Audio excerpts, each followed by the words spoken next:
Iran nagmamakaawa na nga ba sa Amerika para itigil ang gera? Ano kaya ang mga conditions? Kakampi ng Iran umatake sa Aramco ng Saudi Arabia. At yan ang aalamin natin sa JP Amazing Stories.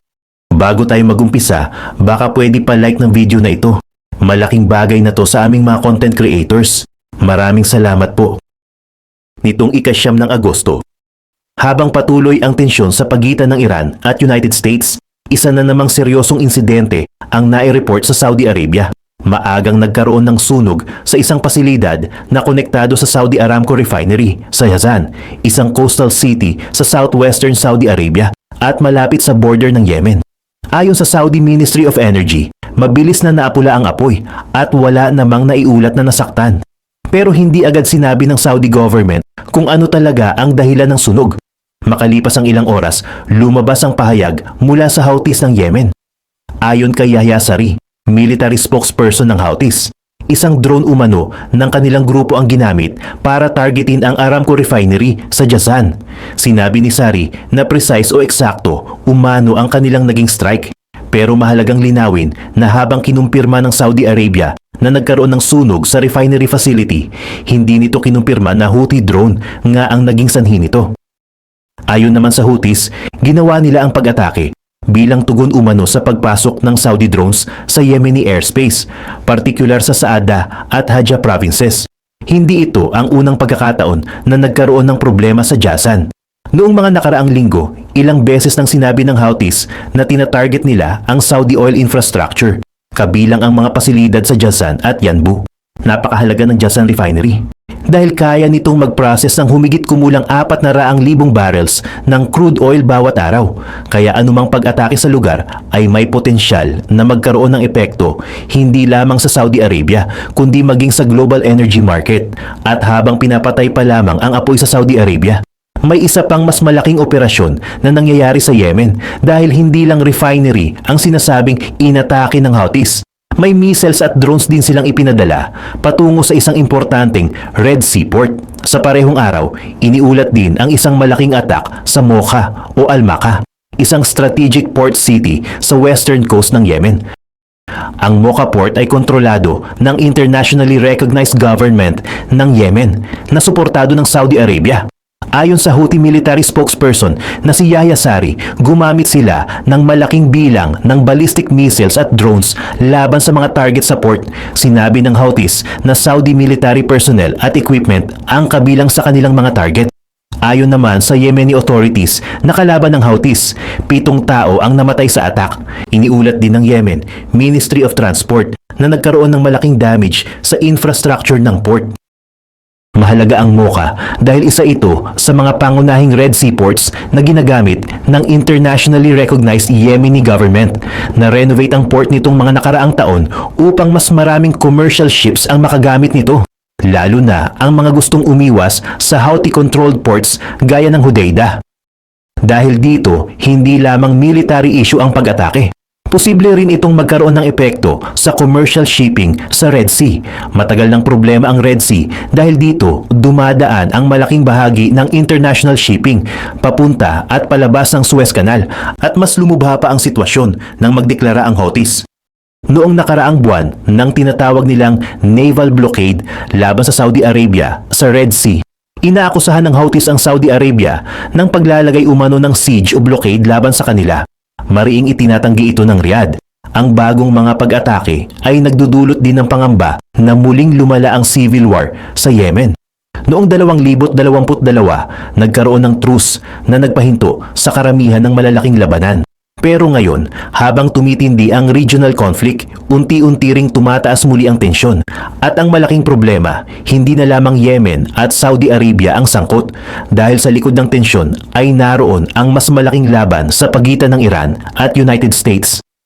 Habang nangyayari ang mga pag-atake, nagsalita naman sa Tehran si Iranian Foreign Minister Abbas Araghchi. Nilinaw niya na hindi pa raw direktang nakikipag-negotiate ang Iran sa United States. May communication umano sa pagitan ng dalawang panig, pero ginagawa ito sa pamamagitan ng intermediaries o middlemen. Ayon kay Araghchi, may exchange of messages. Pero para sa Iran, hindi pa iyon maituturing na formal negotiations. Sinabi niya na hindi maaring bumalik sa normal negotiations hanggat hindi naayos ang mga paglabag na sinasabi ng Iran na ginawa ng United States sa Memorandum of Understanding na napagkasunduan noong June. Ayon sa Iranian government, may mga commitment umano ang Washington na hindi nasunod. Dahil dito, gusto muna ng Tehran na magkaroon ng remedyo bago ipagpatuloy ang mas malawak na negotiations. Iba naman ang tono mula sa Washington. Sa isang interview, sinabi ni US President Donald Trump na mayroon pa ring communication sa Iran. Ayon kay Trump, low-key umano ang kanilang approach. Sinabi rin niya na semi-negotiating lamang sila sa Iran at patuloy nilang binabantayan ang economic condition ng bansa. Pero kahit may communication sa pagitan ng dalawang panig, nananatiling malaki ang disagreement. Isa sa pinakamalaking problema ay ang Strait of Hormuz. Ang United States ay gustong magkaroon muna ng acceptable agreement para sa freedom of navigation. Samantalang ang Iran ay nagsasabing hindi basta-basta bubuksan ang waterway hanggat hindi natutugunan ang kanilang mga kondisyon. At ngayon, may isa pang bansa na nasa gitna ng negotiations.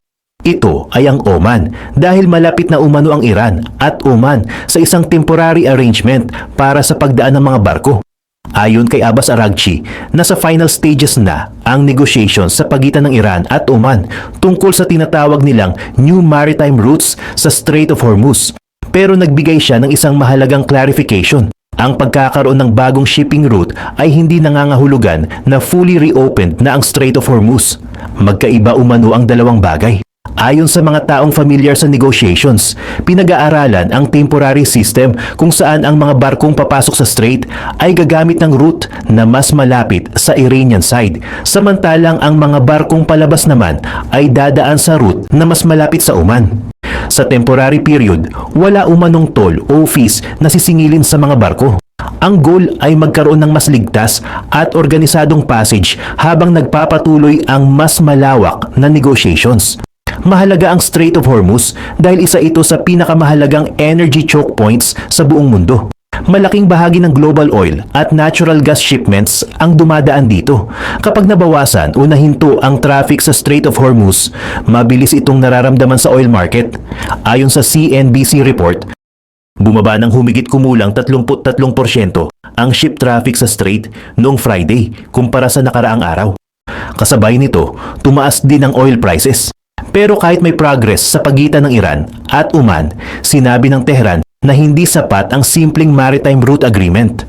May mas malalaki pa silang hinihingi mula sa United States. At ang listahan ng kanilang demands ay hindi maliit dahil gusto ng Iran ng sanctions relief, withdrawal ng American forces, release ng frozen assets, at maging compensation para sa war damage. Naglabas ng mas detalyadong posisyon ang Iran's Supreme National Security Council tungkol sa reopening ng Strait of Hormuz. Ayon sa kanilang statement, hindi umano bubuksan ng buo ang strait hanggat hindi kinokorek ng United States ang tinatawag nilang behavior nito laban sa Iran. Isa sa kanilang demands ay ang permanenteng pagtatapos ng war laban sa Iran at sa mga regional allies nito. Gusto rin ng Tehran na ihinto ng United States ang mga banta laban sa Iran. Kasama rin sa demands ang pagtigil sa naval blockade ng Iranian ports. Gusto rin nilang umatras ang US military forces mula sa region. Bukod dito, humihingi ang Iran ng compensation para sa damage na dulot ng war. Kasama rin sa listahan ang lifting ng sanctions at unconditional release ng frozen Iranian assets. Malalaki ang hinihinging concessions ng Tehran at sa ngayon, wala pang indikasyon na tatanggapin agad ng Washington ang lahat ng ito. Ayon sa reports, may interim agreement na nilagdaan noong June kung saan inaasahang pag-uusapan sa final negotiations ang timetable para sa sanctions, compensation plan at frozen assets. Pero hindi pa ito final peace agreement. May hiwalay ding draft plan na iniulat mula sa Iran na maaaring maglagay ng restrictions sa ilang barko. Sa proposal na ito, maaaring hindi payagang dumaan ang American at Israeli ships. Posible ring paghigpitan ang vessels mula sa ibang bansang itinuturing ng Tehran na nakapinsala sa Iran hanggat hindi naaayos ang compensation. Kaya kahit magkaroon ng Iran-Oman navigation arrangement, posible pa ring maging limitado ang paggamit ng Strait of Hormuz. Habang pinagtatalunan ito sa diplomatic table, nagpapatuloy naman ang pressure ng United States sa dagat. At ayon sa US Central Command, dose-dose ng commercial vessels na ang naapektuhan ng kanilang naval operations. Habang ayaw pa ng Iran na fully reopen ang Strait of Hormuz, patuloy naman ang naval pressure ng United States. Ayon sa US Central Command figures na binanggit sa mga reports, hanggang ika-8 ng Agosto, 53 commercial vessels na ang nai-redirect bilang bahagi ng blockade operations. 2 vessels umano ang disabled at 2 iba pa ang boarded ng US forces. Samantala, mahigit 30 ships naman ang pinayagang makadaan para sa humanitarian purposes. Malaking pressure ito sa Iran. Dahil kapag nahirapan ng bansa na gamitin ang sariling ports at normal shipping routes, bumababa ang kakayahan nitong mag-export at mag-import. May economic cost din ito araw-araw. Pero hindi lamang Iranian shipping ang nakakaranas ng danger sa region. May report din tungkol sa isang Emirati-affiliated vessel na umano'y tinamaan ng Iranian missile malapit sa Oman. Nagkaroon ng sunog sa barko, ngunit wala umanong naiulat na casualty. Hindi agad nagbigay ng confirmation ng Iran tungkol sa specific incident. Samantala, ayon sa UAE, affiliated sa kanilang state oil company, ang vessel na tinarget. Ang mga insidenteng ganito ang dahilan kung bakit napakahalaga ng maritime negotiations. Isang maling calculation lamang sa Strait of Hormuz ay maaaring magresulta sa mas malaking military confrontation. Pero habang nakatuon ang mundo sa shipping at negotiations, may isa pang problema ang Pentagon. 5 buwan na ang conflict at bawat araw na ginagamit ang advanced missiles at interceptors ay nababawasan ang stockpile ng United States. Kaya ngayon, pinapabilis na ng Pentagon ang weapons production. Habang patuloy ang conflict, lumabas naman ang concern tungkol sa US weapons stockpiles. Ayon sa Pentagon spokesman Sean Parnell, nakatutok ang Department of Defense sa pagpapabilis ng acquisition at production ng munitions. Ang goal ay matiyak na may sapat na weapons ang American forces ayon sa bilis ng pagbabago ng threat environment. Hindi lamang offensive missiles ang issue, mahalaga rin ang advanced missile interceptors na ginagamit para pabagsakin ang incoming missiles at drones. Ayon sa isang analysis mula sa Center for Strategic and International Studies o CSIS, mas marami ng advanced interceptors ang nagamit ng United States dahil sa nagpapatuloy na war. Bago pa man magsimula ang kasalukuyang conflict, may concerns na tungkol sa availability at production rate ng ilang precision weapons at missile defense systems. At habang nagpapatuloy ang fighting, mas tumataas ang demand. Sinabi naman ng Pentagon na matagal ng bahagi ng modernization program ang pagpapabilis ng weapons production at hindi lamang ito nagsimula dahil sa kasalukuyang war, pero malinaw na mas naging urgent ang issue. Sa isang interview, sinabi rin ni US Vice President J.D. Vance na hindi pa tapos ang sitwasyon. Ayon sa kanya, nasa middle stage pa lamang ang conflict. Patuloy umanong gumagamit ang United States ng diplomatic, economic at military tools upang makuha ang outcome na gusto nito. Ibig sabihin, habang may negotiations sa Oman at may exchange of messages sa Iran, hindi pa rin nawawala ang military option. At habang nagpapatuloy ang pressure ng Washington, patuloy namang aktibo ang armed groups na aligned sa Tehran. Kabilang dito ang Houthis. Kaya ang pag-atake sa Saudi Arabia ay hindi lamang isolated incident. Bahagi ito ng mas malawak na regional crisis. Sa ngayon, maraming magkakaugnay na problema ang sabay-sabay na kinakaharap ng Middle East. Una, patuloy ang confrontation sa pagitan ng United States at Iran. Pangalawa, hindi pa rin fully reopened ang Strait of Hormuz. Pangatlo, patuloy ang attacks sa commercial shipping at energy infrastructure. At pang-apat, muling nagiging aktibo ang Houthis laban sa Saudi Arabia at sa mga kalaban nito sa Yemen. Mas nagiging komplikado pa ang sitwasyon dahil ilang araw bago ang bagong attack, lumagda ang Saudi Arabia sa isang defense pact kasama ang Turkey at Pakistan. Ayon sa agreement na iniulat, ang armed attack laban sa isa sa 3 bansa ay ituturing na attack laban sa kanilang lahat. Pero nilinaw ng Turkish Foreign Minister Hakan Fidan na hindi umano direktang nakatutok laban sa Iran ang alliance. Ang goal daw ay palakasin ang collective security ng 3 bansa. Hindi pa malinaw kung paano ito maa-activate kung magpatuloy ang Houthi attacks sa Saudi Arabia. Sa Yemen naman, may pangamba na tuluyang masira ang relative calm na nagsimula noong 2022 truce. Kapag muling lumawak ang fighting sa Yemen, maaaring sabay-sabay na magkaroon ng crisis sa Red Sea at Strait of Hormuz. Dalawa ito sa pinakamahalagang maritime routes para sa global trade at energy.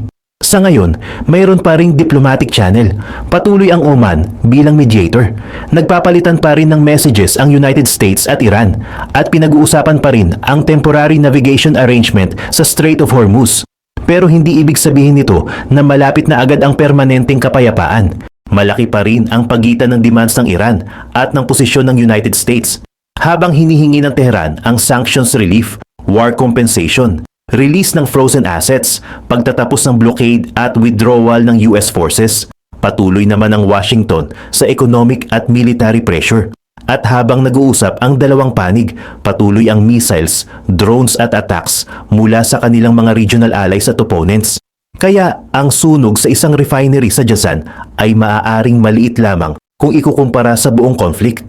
Pero ipinapakita nito kung gaano kadaling lumawak ang labanan. Mula Strait of Hormuz, papunta sa Red Sea, mula Iran, papunta sa Yemen. At ngayon, muling direktang naapektuhan ang Saudi Arabia. Ang malaking tanong ngayon, magkakaroon ba ng agreement na magbubukas muli sa Strait of Hormuz at magpapababa ng tensyon?